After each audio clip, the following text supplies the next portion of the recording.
10 horas em ponto agora. Muito bom dia para você. Estamos ao vivo e chegamos com as últimas notícias da última hora. E olha, as fortes chuvas que caíram em parte do estado de São Paulo na última quinta-feira causaram diversos transtornos na capital paulista e em cidades da região metropolitana. Várias ruas ficaram alagadas, deixando pessoas ilhadas dentro de casa, córregos transbordados e vias intransitáveis. Só na cidade de São Paulo, a Defesa Civil foi acionada 52 vezes nas últimas 24 horas para fazer atendimentos relacionados a quedas de árvores, desabamentos e deslizamentos. Em Caieiras, na parte norte da região metropolitana, choveu 111 milímetros. Isso equivale a quase metade do previsto para o mês todo. A situação, ainda pela manhã, é bastante complicada. Um trecho da rodovia Tancredo Neves ficou completamente interditado por conta da água, bloqueando o tráfego de veículos. Assim como o Franco da Rocha, Francisco Morato e Cajamar, o município fica numa área baixa, entre vales e morros, com muitos rios e córregos. Olha, pelo menos até segunda-feira, a previsão é de mais chuva no estado. Segundo o Centro Nacional de Monitoramento de Desastres Naturais, o CEMADEM, é alto o risco de alagamento e deslizamento de terra para toda a Grande São Paulo. E agora a gente muda de assunto. A defesa de Daniel Silveira alegou emergência médica e voltou a contestar o ministro do STF, Alexandre de Moraes, pela prisão 4 dias após a liberdade. O ex-deputado foi preso após descumprir medidas cautelares por mais de 200 vezes. Os advogados do ex-deputado Daniel Silveira pediram ao ministro do Supremo Tribunal Federal, Alexandre de Moraes, que reconsidere a prisão. Eles afirmam que Daniel Silveira precisou descumprir a ordem de recolhimento por conta de uma emergência médica. A defesa alegou que ele enfrentou uma crise renal aguda e buscou atendimento no Hospital Santa Teresa, em Petrópolis. Alexandre de Moraes entendeu que o deslocamento não foi justificado adequadamente e apontou que o ex-deputado esteve em outros locais antes e depois de ir ao hospital. Relatórios indicam que ele foi liberado 00:40 e seguiu para o condomínio Granja Santa Lúcia por cerca de 1 hora antes de ir para casa, onde chegou somente depois das 2 da manhã.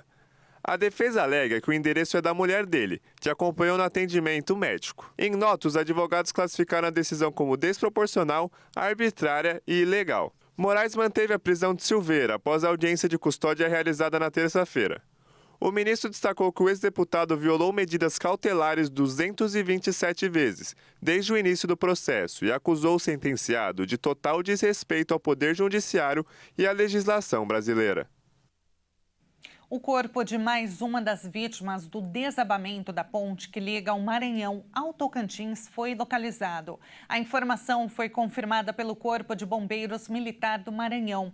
Com isso, o número de mortes confirmadas chega a 9, enquanto 8 pessoas continuam desaparecidas. Além de localizar os corpos nessa quinta-feira, os mergulhadores da Marinha também localizaram um caminhão que estava carregado de ácido sulfúrico, uma moto e uma caminhonete. Segundo autoridades, 8 veículos caíram no rio Tocantins, que passa sob a ponte. A estrutura foi construída na década de 60 e, de acordo com o DENIT, o Departamento Nacional de Infraestrutura de Transportes, o desabamento ocorreu porque o vão central da ponte cedeu, mas a causa ainda vai ser investigada. A ponte foi completamente interditada e os motoristas devem usar rotas alternativas. E a gente muda de assunto. O governo federal deve publicar até o fim desse ano o decreto de reajuste do salário mínimo. O aumento deve ser de 7,5%. O presidente Luiz Inácio Lula da Silva vai publicar um decreto presidencial que aumentará o valor do salário mínimo.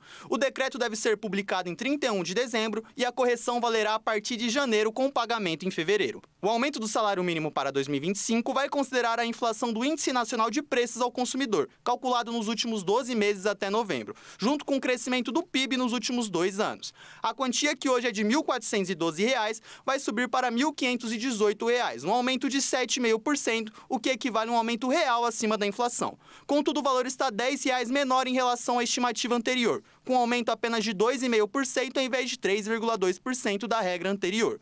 O motivo foi o pacote de corte de gastos aprovado pela Câmara, que limita um aumento com um teto de 2,5% ao ano. A nova regra prevê uma economia de 4 bilhões de reais para 2025. Isso deve implicar um crescimento menor ao salário mínimo para os trabalhadores até 2030. Esse valor incide também nos aposentados e no BPC, benefício de prestação continuada.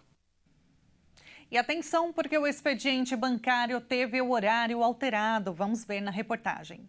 As festas de final de ano alteram o expediente bancário. Na véspera do ano novo, dia 31, não haverá expediente. As compensações bancárias não serão efetivadas, incluindo o TED, de acordo com a Federação Brasileira de Bancos, a FEBRABAN. Somente o PIX, sistema que funciona 24 horas por dia durante todo o ano e feriados, poderá ser feito normalmente. As compensações bancárias também não serão efetivadas. No dia 30 de dezembro, as agências funcionam normalmente no país, bem como a partir do dia 2 de janeiro.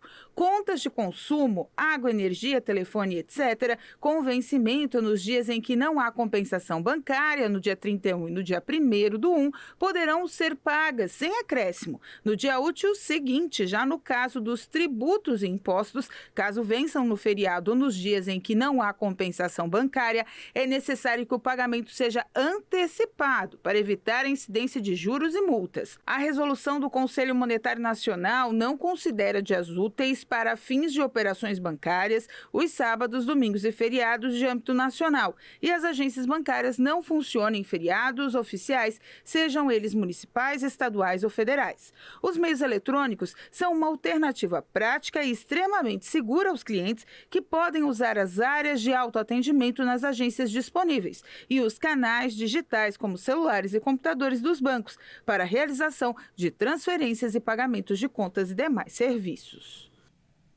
E eu fico por aqui. Logo mais às 11 horas você confere outras informações ao vivo. Até mais.